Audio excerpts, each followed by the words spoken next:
All right, we are back with another episode on season 4 of Music Explained. Super excited to be joined today by the multi-talented singer-songwriter focused on alternative rock tracks and indie pop 70s influence, Sofia Devitt. Welcome. Thank you so much for being on. Yeah, thank you guys for having me. I'm excited.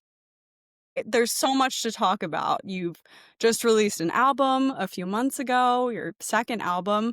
You've done a tour. So many good things to go through. Let's start it all the way at the beginning, though. I want to All start right. chatting about how you got kicked off into music because I was impressed to see that you started back when you were 15. Is that right? Yeah. I first started releasing music when I was 15. I'd always grown up. My dad he's a musician, not professionally, but we were always encouraged as kids to experiment with different instruments and try out different things. And I just really grew to love it more and more over the years. And I started learning piano by ear was my first instrument, and that kind of grew into guitar, which is now my main instrument. And I guess as I grew older, I experimented with songwriting, and my goal in high school was to release something before I got to college. So when I was 15, COVID happened.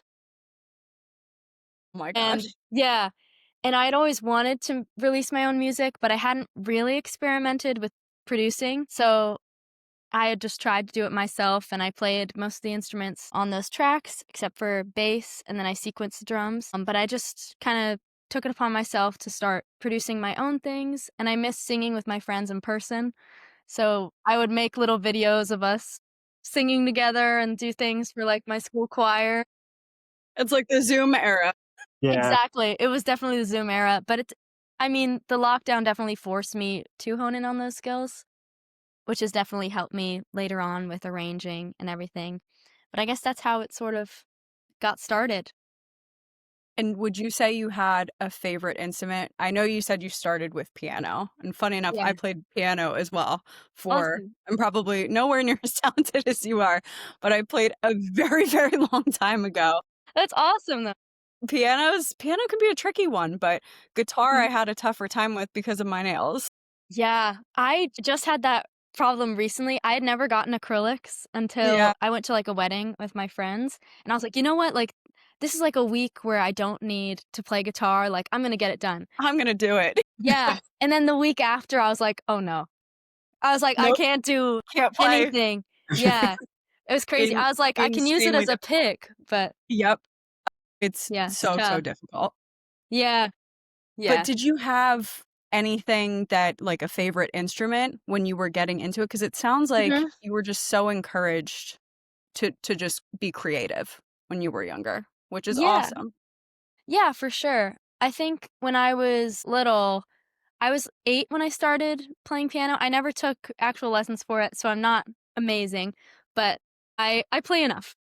But I would go into my school and I would perform, like, a little song for the class. My elementary school music teacher was very supportive, and he would be like, "Come in and, like, you can play this song for the class and you can learn one every week," like, and was very encouraging. So I'd go up and I'd play Disney and, whatever I was listening to at the time, Ariana Grande, all that stuff. But I think with my dad and my music teacher in school, that was really motivating me, like, "I can actually do this. This isn't as hard as I thought." Mhm. And I guess it kinda grew from there. I would say my favorite instrument now is guitar. I grew more comfortable with that, and I feel like when I'm writing, that's my immediate go-to because it feels the most natural to me, which is kind of an interesting transition. I feel like I use keys to kind of build my songs, but not as much to write on as anymore. Interesting. yeah. You mentioned that your dad was played an instrument as well. He's very musical. Yeah. Is the entire family musical as well, or is it you and your dad that's more of the creative arts in the family? Yeah. So my dad, well, he's actually a graphic designer for a living, but he plays a bunch of instruments and he's similar to me. I guess he kind of raised me that way, just experimenting with different things and playing a bunch of different instruments for fun. But he was kind of the only musical one from his family that really like was interested and pursued it. Like his sisters sang, but he was really into it. And then my brother actually is like a heavy metal guitarist, which is kinda like contrasting to Wow. me. Yeah. Yeah, which is fun, my little brother. But my mom is not a musician, but she loves to dance. Okay. Okay. Yeah. So she's a full Yes. supporter. She's Yes. there Yeah. dancing. She's a supporter. She's a boss businesswoman dancing to our tune. We need that, though. I'm sure, Yeah, like, that makes exactly. all of your shows super exciting, though, that she's out Yeah, there rocking in the crowd. for sure. It's like my brother heckling me, and then she's, like, cheering me on. Well, hopefully, it's like a cohesive family unit. Like, you have Yes. everybody there to be there and Yeah. support. You got the dancing, you got the Mhm. guitars, you got a little bit of everything. Yeah, for sure. That is so funny. Will we ever see a collaboration between you and your little brother? Actually, he does play guitar on one of the songs on this album. On Fueling the Fire, he plays the electric guitar solo. Yeah, so I play all the other guitars on that, but I was like, "Shane," that's his name. I'm like, "Shane, you can shred on this." And he's like, "Okay." And then he did. So it was really fun. So I guess that's I'm sort sure of a he collaboration, but we haven't written together yet, which is surprising. I'm sure he loved that, though. Oh, Or yeah, he was had a that great like, time. "Ugh, you're asking me to do something for you," or was it more of like, "Oh, this is fun?" Yeah, I think he had a good time. I mean, it's a little more of a, rockin' song too, so I think he was excited to be like, "What can I do with this?" Yeah. Yeah. Wow, that's super fun. Well, going off of that, something that I kind of want to jump into is the music that you've made and starting off with kind of like your inspirations. I know that you draw really heavily from like a 70s influence and also kind of more modern indie pop, which I think is like a really cool mesh between two Thank different you. like genres and spaces. I also am a 70s classic rock girl, so Nice. super Nice. excited by that. But tell us a little bit about what has inspired you to make the music that you're making. Yeah. I guess growing up, I was always listening to a variety of different types of music, but 70s rock has definitely been my foundation. I have to ask who your favorite artists are. Yeah, yeah. Stevie Nicks is like my holy grail. Stevie's my Yeah, girl! Okay. yeah, I'm like exactly. I am like Fleetwood Mac is like top 5 things I like Good one. nerd out Yeah. about.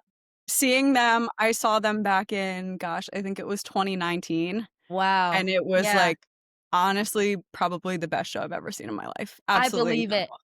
I still haven't been able to see them yet, it's just unreal. You Or at you least have one to, of and them.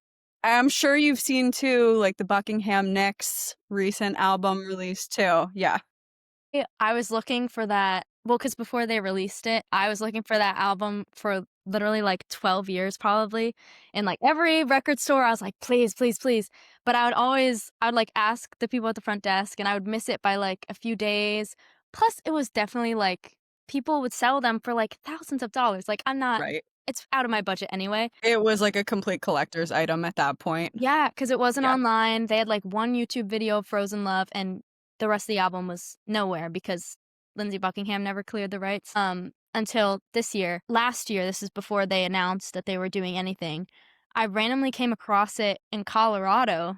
I was visiting my boyfriend, and it was, like, the 2nd vinyl and, like, their limited edition thing, and I found it, and it was, like, a reasonable price, and I was like, "Oh my god." It was And you crazy. got it? Yeah. So I have Amazing. it's like I mean, I'm guessing it's an original copy because they did not make anything else because Right. it didn't do as well as they hoped, but it's crazy. Well, that's Yeah. so I impressive. I'm was so not happy for you. If you Thank find a you. second copy, let me know. Yes. I absolutely will. Hopefully, they start pumping them out now, but Yes. I'm it's hoping so so. good. Yeah, I love Fleetwood Mac. I mean, Springsteen, that's Yeah. Yes. coincidence. Of Yeah, course. I'm a big Springsteen fan. I think that's where all the horns come in with my Mhm. stuff. As for modern artists, I love Paramore. Haley Williams is like a Love Haley Williams. huge influence for me. And I love who else do I love? Phoebe Bridgers, Mhm.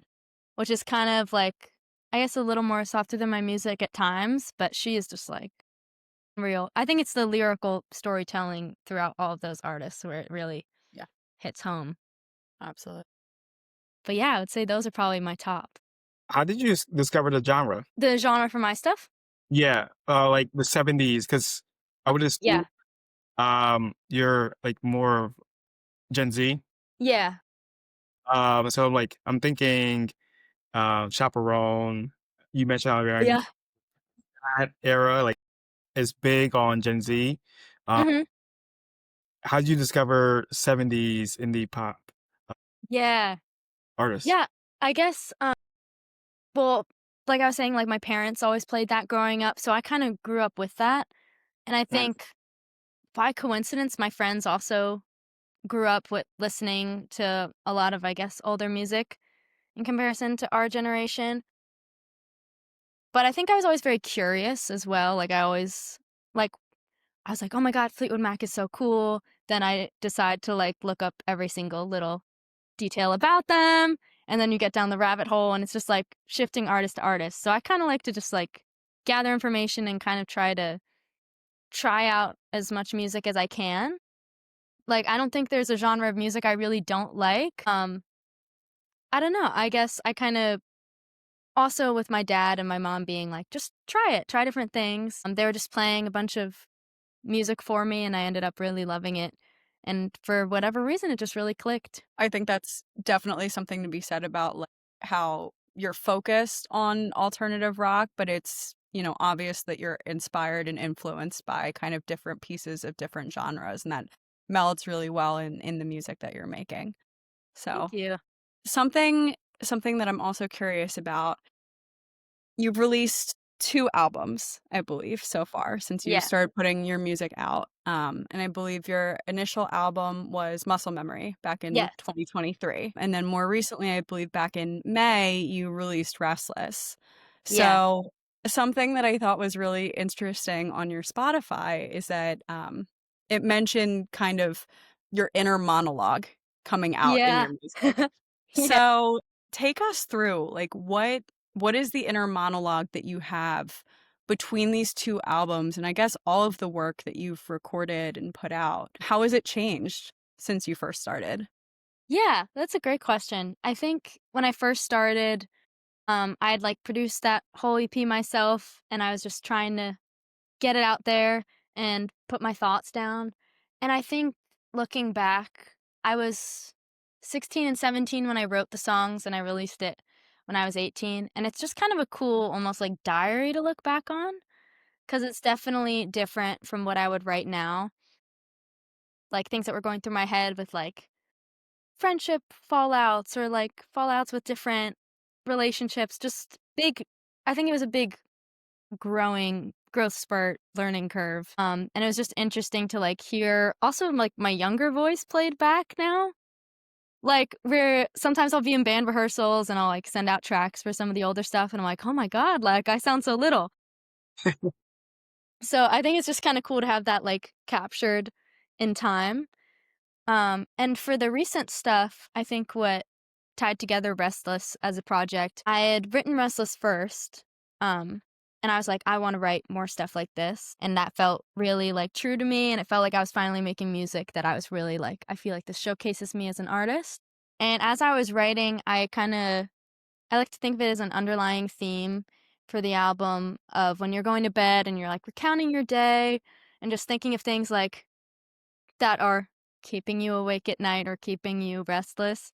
So there's like some conflict in there, or it's like, oh, I miss my friends, or, the pieces of that album that I feel like you think of before you go to bed.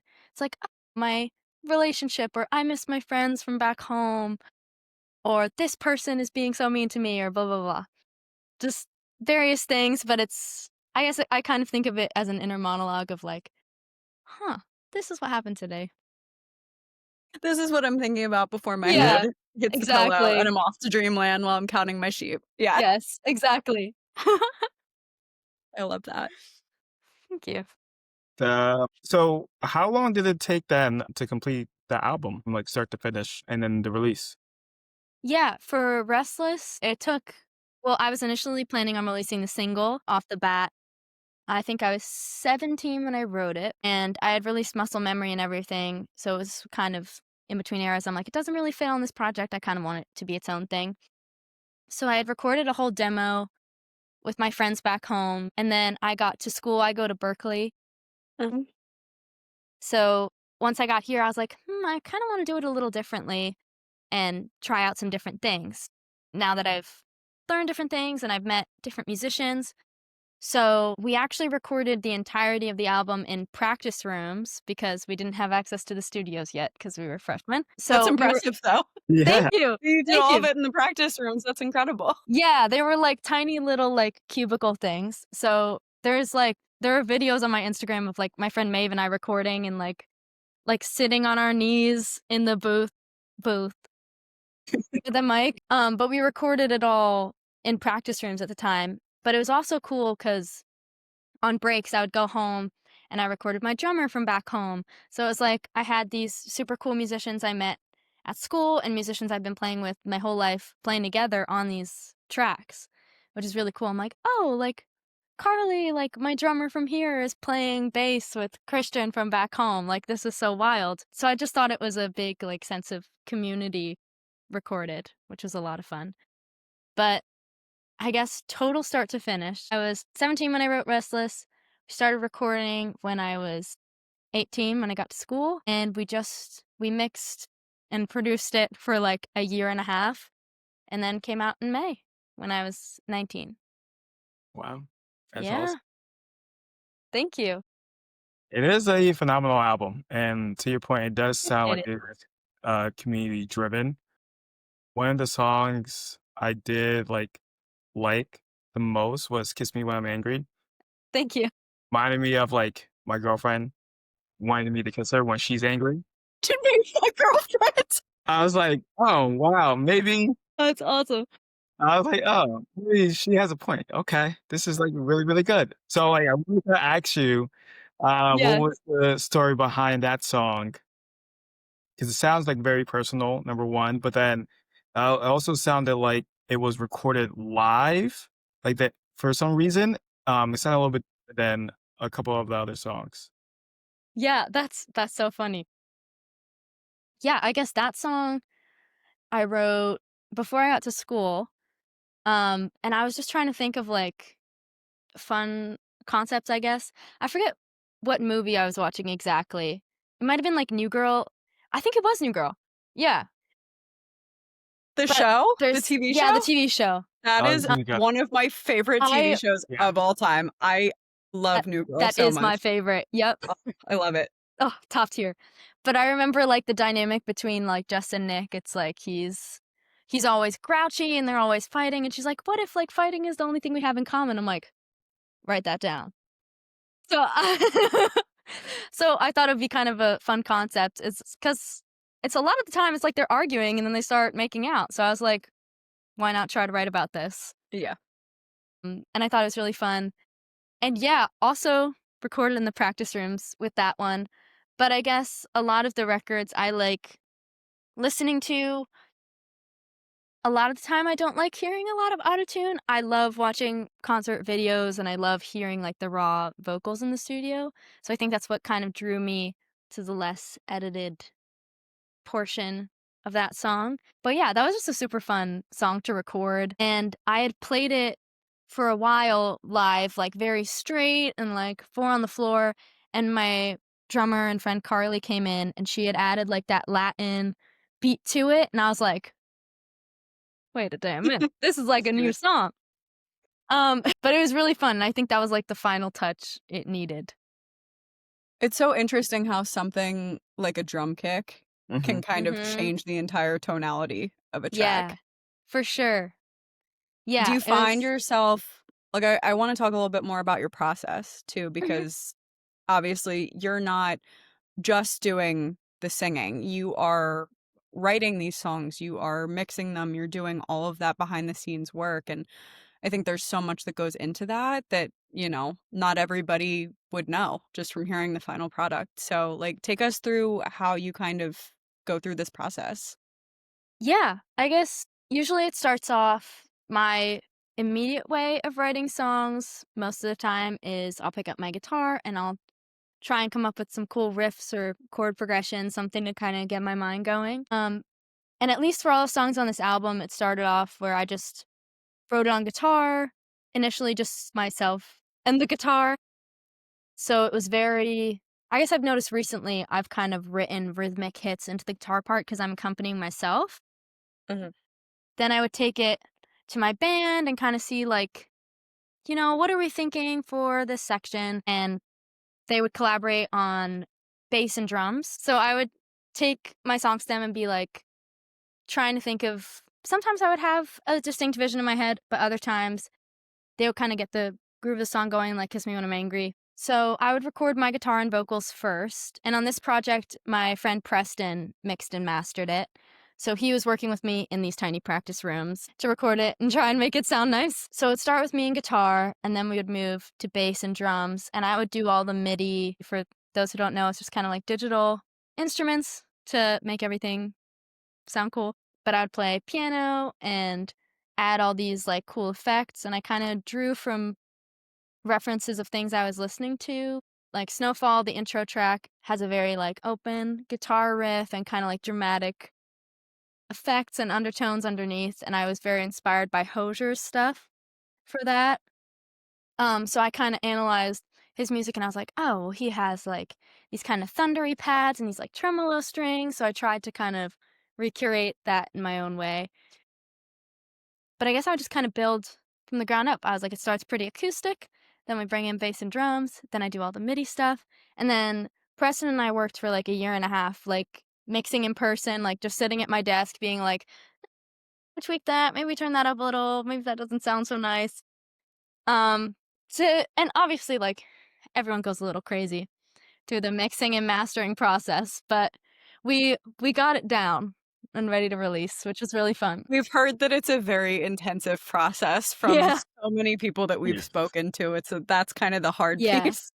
For sure, and I think, like, we're both students, like, we're not industry professionals, so I think we were also trying to learn as we go, and we just learned a lot from this experience, which was great. Yeah. What do you think the experience has been like learning as you go? Mhm. Like it's super interesting. You even talk about like your dad not being a, career musician, but having just this musical passion, like just wanting to be creative. And it sounds like Yeah. that heavily inspired you.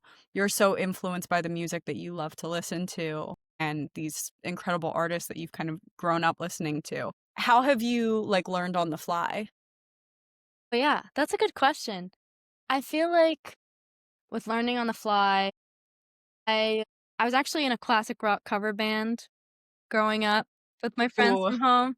Yeah, okay. so throughout, like, late middle school and all of high school, we all played together, and I think honestly just playing with other musicians and kind of being thrown into that has allowed me to kind of like get better at improvising or like thinking of things off the cuff. And I think that is kind of where my songwriting started to improve was where I was kind of thrown into these spaces where they're like, okay, take a little vocal solo or like switch this song up a little bit. And you're kind of forced and thrown into it in a fun way. But I feel like just being around other musicians is a great way to just pick up on what they're doing and see how you react in that environment. I feel like you just learn a lot about yourself when you're playing with other people. Yeah, that live setting of collaboration, I feel like must be super, super valuable. Yeah, for sure. Were there a lot of, I guess, friends that you know of or people in your high school that were in bands? Because it sounds like bands are coming back, like is a thing, like Mhm. Yeah. That's true. where people are just getting back into bands. I work with a lot of people at my job. They tell me that their kids are in bands. It's like, oh, it's like interesting. So I'm like, wanted to know if that's the thing that's becoming a thing again, and people are just making Yeah. it. Yeah, I think growing up, I think it was more when I hit, like, high school. Ugh. People were in bands around me, but it was never I'm from, like, suburbs of Pennsylvania, so it wasn't, like, a huge band culture, but our small town definitely had, like, a mini music scene. So I'd say there were, like, 4 or 5 bands that were playing actively, but I think a lot of musicians I had done School of Rock as a kid. We had, like, one in our town, so that's how I met, like, my cover band friends, and eventually What I exactly is that? I've never heard of that Really? before. Yeah. Yeah. Um, so it's it's kind of like a franchise now, like, it's kind of all over the country, Mhm. but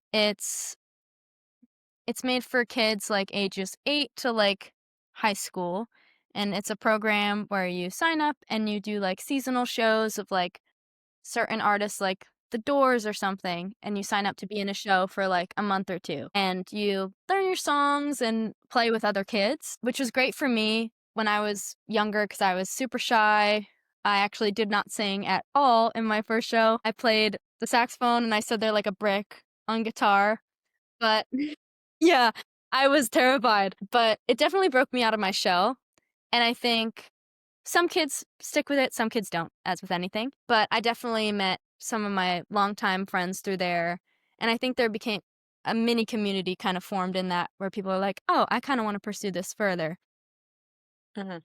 But yeah, I think, at least in my area, it was like a mini band scene, at least in my age group, so I was kind of growing up around my friends that were in bands. Makes complete sense. Yeah, it does. Interesting that you mentioned that, Usman, because I feel like I've been hearing the same thing too, is like Yeah, you see, especially I feel like a lot of pop culture right now, you're seeing so many kind of solo acts and yeah. people like Chapel Roan and those kind of folks. Like there are a lot of big solo artists, Mhm. but at the same time, I feel like many of the conversations we've been having recently, people are like, "Yep, bands.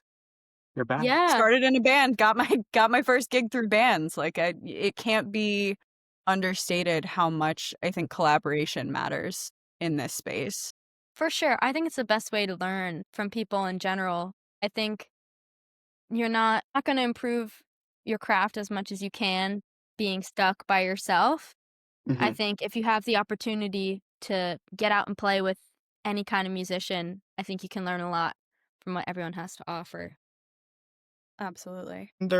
You're still learning, you're early in your career as well. Uh, Big topic now has been like AI. Has that been the type of conversations like within your friend group of like how AI is kind of changing the music industry, and what that dialogue is like from your perspective? Yeah, it's definitely interesting. I mean, since I go to a music school, everyone is very, at least on the side of creating music, very anti-AI because, I mean, while you can be tricked by, like, this unreleased Ariana Grande song, but it's just like an AI thing that comes out, well, I think it's, like, deceiving. It's like, "Oh, it's kinda cool, but also scary that way." I do think there is a human element to music that will never really be able to be replicated. I don't Agreed. think, like, if an AI bot was able to produce, like, a '70s rock song, for example, it would not hit the same as dreams. There's, Yep. like, a human element that you have to connect with. So, I don't know, I guess I'm not, like, an avid AI hater. I'm just like, I don't think it's gonna win creatively. I don't I think it'll definitely help with, like, maybe you need a vocal stem for sampling. I think it's very cool for that. But as for creating the actual music, I just don't think it's, you can't replicate a human emotion Yeah. through a computer. I completely agree with that. I think I saw something online the other day where somebody made a comment to the effect of like, we want AI and the robots to basically do all the stuff that we don't want to do. Like, I want it to do my laundry. I want it to do my dishes. Like, I want it to do the not so Yeah. fun stuff. I want it to make my bed. I don't want you to do the fun things Mhm. in life. Like, I want to be the one who's creating and going out and Yeah. making music and exploring and doing that exciting thing. I think that's part of what makes us human. So yeah, if you get rid of that, I mean, I guess you could have AI write new music start to finish, but like what's the fun in that? Yeah. Yeah, exactly. I don't think it's gonna connect as well ultimately, but I do agree. Yeah, I wish AI could do my laundry. That's a soundbite. I wish it would do my laundry too. Laundry is my least favorite of all the chores, Yeah, that's what my in alarm case was anybody was for. wondering. Least Just Being so serious. hot off the presses, important information. Yeah. Usman didn't know that's my least favorite chore to do is Yeah. laundry. So Oh my now. God. Well, set an alarm to remind you to do laundry. Yeah, it's My dryer was done, but it's okay. so not my favorite thing. But something else that I think is cool that we're kind of getting into with like the collaboration, especially with you being at a music school. Mhm. Not everybody who goes into this industry and, creates music has actually had an education in it. So could you talk a little bit about what that experience has been like from you and what you're getting from it? Yeah, for sure. I feel like when I first started out, I mean, going from high school to college is such a big life shift in general. There were Absolutely. definitely some growing pains of just like especially at like a music school or like a performing school, you're like, I don't know if I belong here. I love what I'm doing, but there are so many amazing people around me, or maybe there are some people that are not so nice, and I'm like, why are they being like, you know, Yeah, there's Yeah. like of course. some people are like getting more opportunities. I'm like, oh my God, yes, like that person should succeed. And then it's like, oh, they were kind of mean to me. Why is this happening? And I'm just here. So it's definitely like an interesting social dynamic to navigate. But I found like a great group of people around me that are so talented and so kind. And I think the most talented people you meet are usually the nicest and the most generous and are like, I am here to help you if you need anything. So I think just being surrounded by that is amazing no matter what you do. As for the education side of it, my major is contemporary writing and production, so I do a lot of arranging and writing out scores, and then also the production side of music. And while I'm kind of an amateur producer at the moment, I am getting better, and that's kind of what I value most about my education and my major. I can take it in a lot of different fields. I'm learning a lot more about if I were to write music for a TV show or an advertisement, if I have like this concise amount of time to tell a story, how do I do that without words? So I think it's very nice to be challenged in a different way because in my music, lyrics are a big thing. That's how I'm expressing my story along with the music. But I'm like, if that's taken away from me, how can I also get my point across? Yeah. So I think it's fascinating to just kind of take different routes, being forced to take different routes than I would normally take with writing music. How did you come to the decision to want to pursue music as an education hmm for college? Yeah, I think up until like my senior year, I was kind of debating, do I go to college? Do I just like move and try to pursue this thing as an artist? Do I do something else entirely? And I've just been so passionate about music since I was a kid, and I've definitely worked towards it like every second. I'm like, since high school, I've been like sending like who knows how many emails a day. Hey, can I play here? Hey, can I, come on this podcast or something like that? So I was like, if I want to pursue a career in this, I might as well give it my best shot. And I think for me, it's like I think I can always improve. And I think this is a great way where I can meet people that are similar to me and pursuing the same thing and get around some like minded people while also just improving my skills and also what I could offer to other people on their projects. Mhm. Like, do they need a backing vocalist or arranger or different things? Do they need like saxophone or something? I don't know. Yeah. I just kind of wanted to be thrown into an environment where I was free to kind of meddle in different musical projects. Yeah. I think the exploration from everything that we've spoken to you about so far, like exploration has really shaped kind of where your music has already gone and is continuing to go because I think you dabble in so many different kind of genres and the kind of tracks that you're making that it sounds like just expanding too. And you're so young, like you being in school now, especially Usman and I are old people in comparison. No, Like no.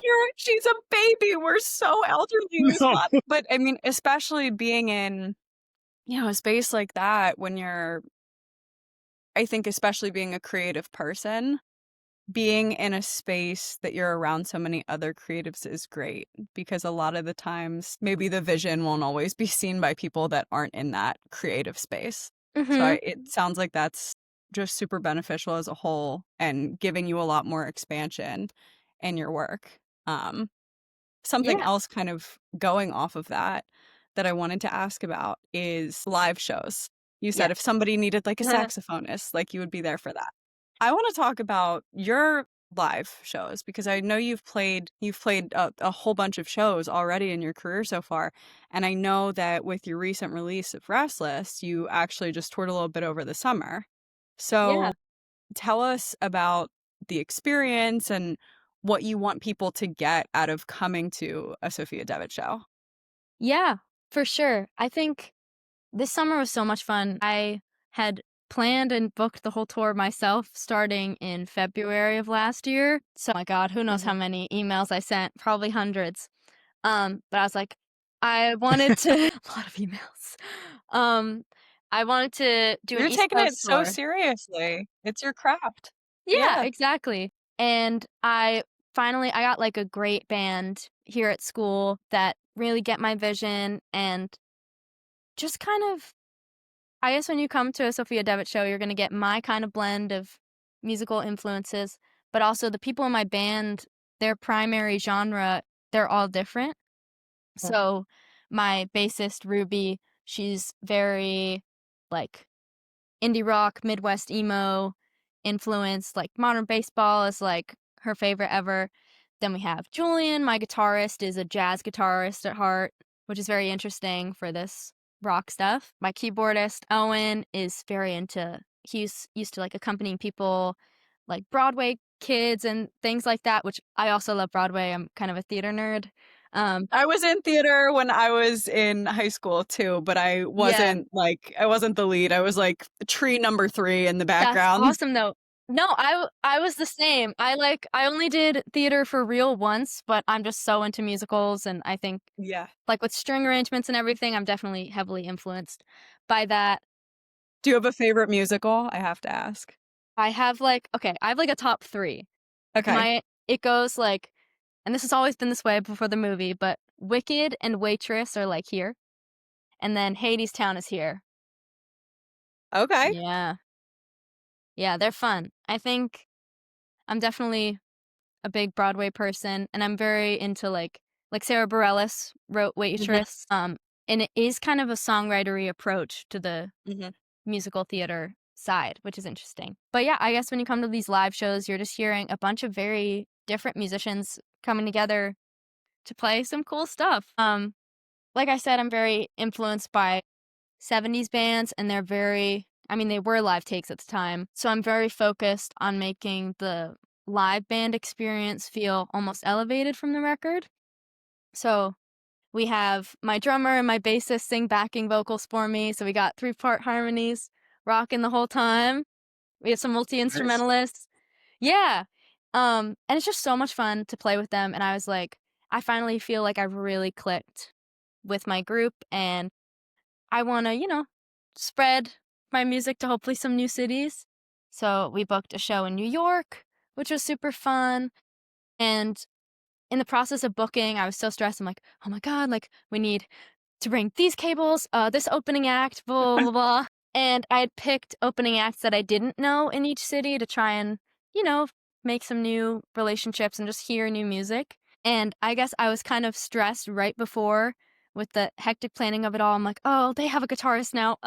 And communicating with the sound guy. But then I realized it all paid off. And while I was posting on social media, I thought it was kind of to the void. I thought no one was really listening. People started coming to the shows and coming up at the merch stand and being like, I drove an hour and a half to be here. I saw your TikTok. I'm like, what? I was like, because no one's commenting on these things. I'm like, I thought I was just kind of, I'm trying to promote my stuff, but I didn't know people were listening. Yeah. And we had like at least like 10 people come up to us saying they traveled like over an hour to see these shows, which is so cool. And it's totally what I was doing when I was like 16 with my friends. Mhm. Like there was this group of girls that came up and they were like, oh my God, like we want to stay for the whole set, but we have a curfew because they're licensed. And I was like, That's so sweet. oh my God, it was so cute. I was like, I did the same exact thing. I would like follow like small artists I liked and go see their shows. And then I would have to be back or I was going to get pulled over. It was crazy. But it was just really cool to see that, like, people were actually listening and, like, following my music in person. So it was really cool to meet everyone on the road, and yeah, it was a great time.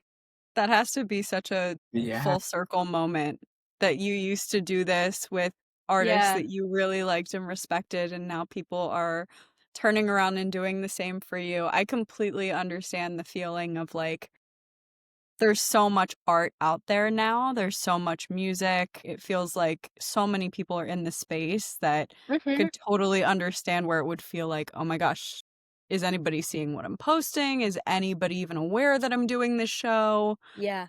But for people to come out and actually be there and know your music, and Yeah. for you to gain more fans, like For sure, it was just, like, unreal, and I was, like, worried about turnout. I was promoting it as hard as I could, and people showed up, and I was like, "Okay, I put all this hard work in, and it is paying off, and it's really fun to see, and I can bring my band on the road, and they can play to these groups of people as well." And we just had so much fun, and people were giving the energy back to us, and each show was just, like, high energy, and we just had the best time. And then talking to people afterwards that we don't know, and they're like, "Oh my god, like, I've streamed your album, like, can I have a CD?" I'm like, "What? This is crazy." But it's so much fun. that's Yeah. incredible.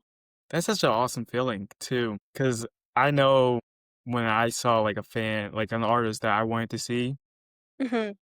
that was, like, local, and that feeling you get, them, like, talking back to you, because most of the time you Yeah. do artists, like, they'll play their set and then, like, kinda walk off and They then leave. leave, right? Yeah. But to have that interaction with the fan, and then they'll never forget, like, that moment. It's like, Yeah. I met Sophia, like, she's awesome. Nice. They're gonna more likely tell their friends about seeing you live, which then Mhm. encourage more people to, like, check you out, listen to your music, and then also come see you live as well. So, that is Yeah. awesome. Yeah, it's just so crazy, like, and I am such a fangirl at heart, like, I am those girls. Like, I mean, I remember Steven Sanchez was, like, really small at the time. He's, like, kind of a popular artist now, but my friends and I had, like, driven into Philly to see him, and, like, we had, like, just started driving, so, like, Philly parking was a little scary It's a at the lot. time. We get that. My god. I used to be well, now I'm in Boston and I don't have a car, so I'm a little rusty. I used to be so good, I'm not anymore. We know the I struggle of really Philadelphia parking. Yeah. Oh, it was rough.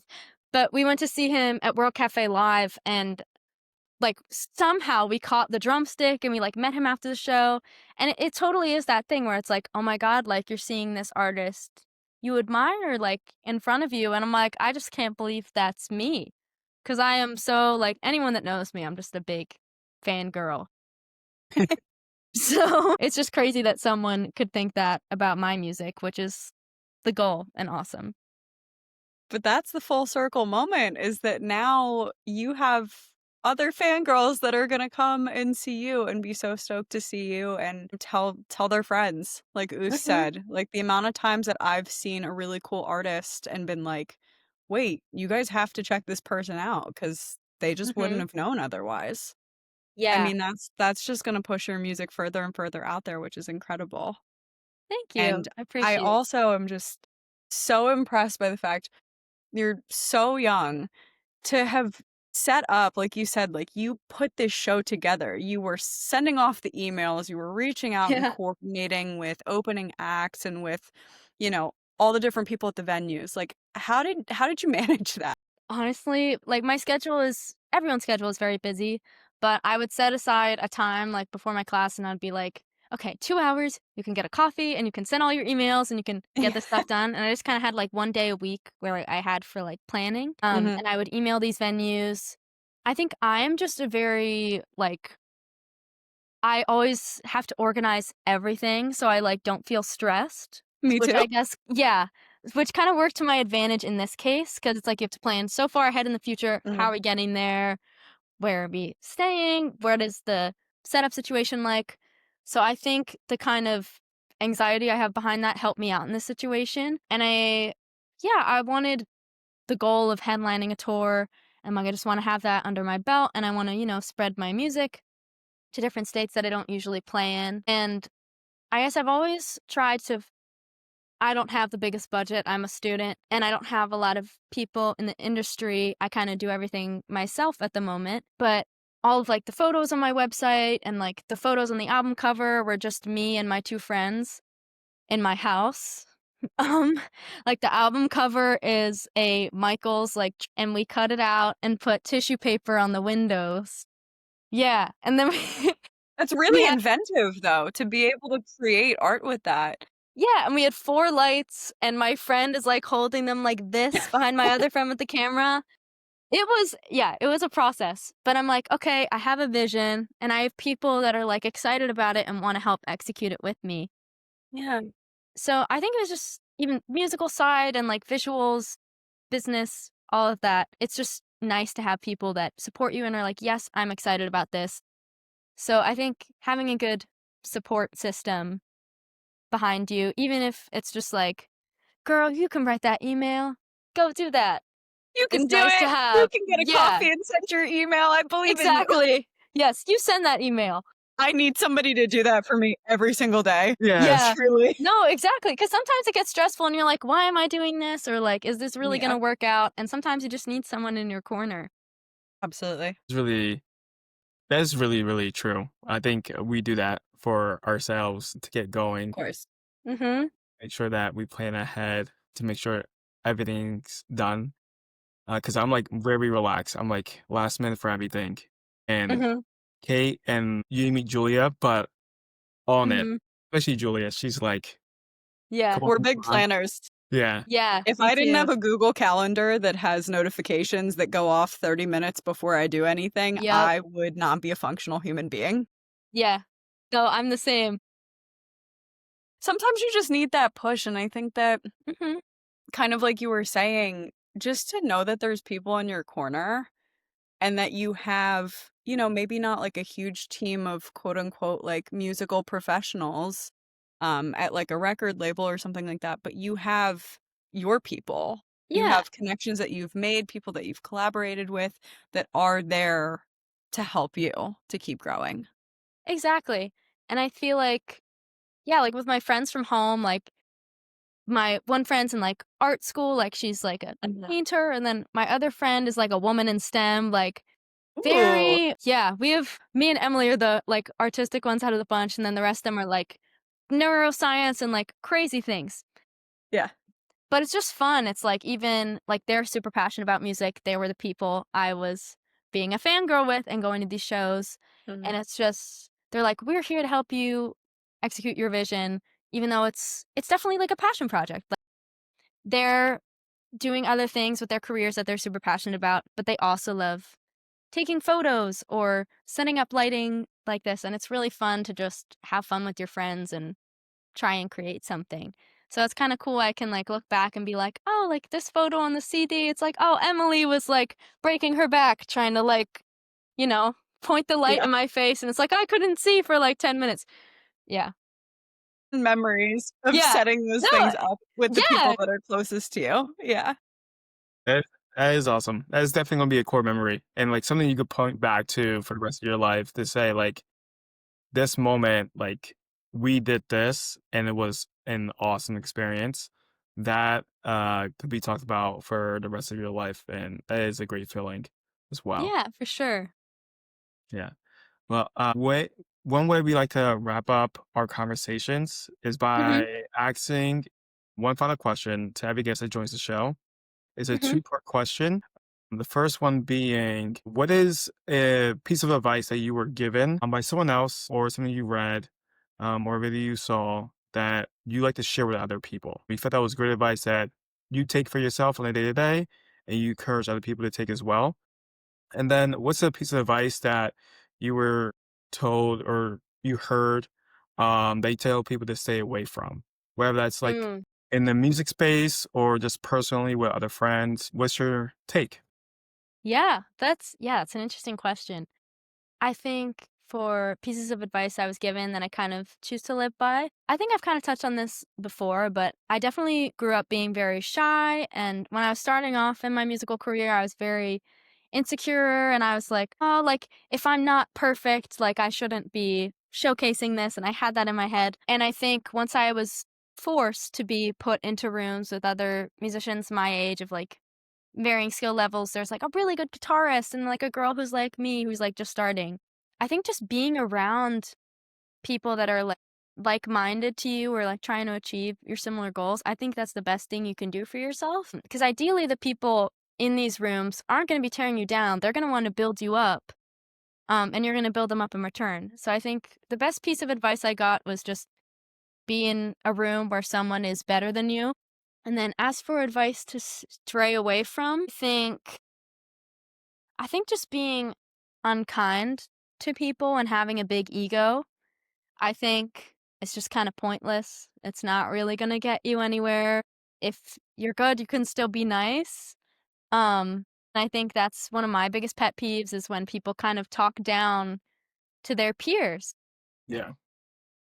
So I think definitely stray away from thinking too highly of yourself and always get someone in the room that's better than you that you can learn from. I love that. Yeah. Completely agreed on both of those fronts. It's so interesting in life as a whole and the music space, but like check the ego at the door. You know, it's Yeah. you're never going to lose anything in life by being a kind human being and just trying to do right by people where you go. So I fully agree with both of those pieces. Yeah. So Awesome. thank you so, so much for being on with us tonight. Again, Sofia Devitt, ladies and gentlemen. Can you Yeah. tell us anything about, shameless plug. We love to get, just like tell the people where they can find you on socials, anything that you want to promote, anything upcoming, any shows, let them know. Yeah. All right. Well, I'm Sofia Devitt on all platforms, Instagram, TikTok, wherever you find me. I'm on all streaming platforms under Sofia Devitt, Sophia with an F, and then Devitt. I have a show coming up in Boston on October 23rd. It is in the Berkeley building. So if we have any Boston people, it's free admission. Bring your Yes. friends. And I also have some new music coming out very soon. So if you follow my Instagram, you will see some more hints leading up to it. A lot of things are in the works. So stay tuned. Yes. Well, we can't wait to see it. We cannot wait to see your growth. You've already achieved so much at such a young age. And we know that you're just going to keep going up from here. Yes. Thank you. I really appreciate it. Yeah. Thanks for joining. Thank you Yeah. so much. Thank you. It was so nice to meet you guys. You too. That is a wrap, guys. Thank you.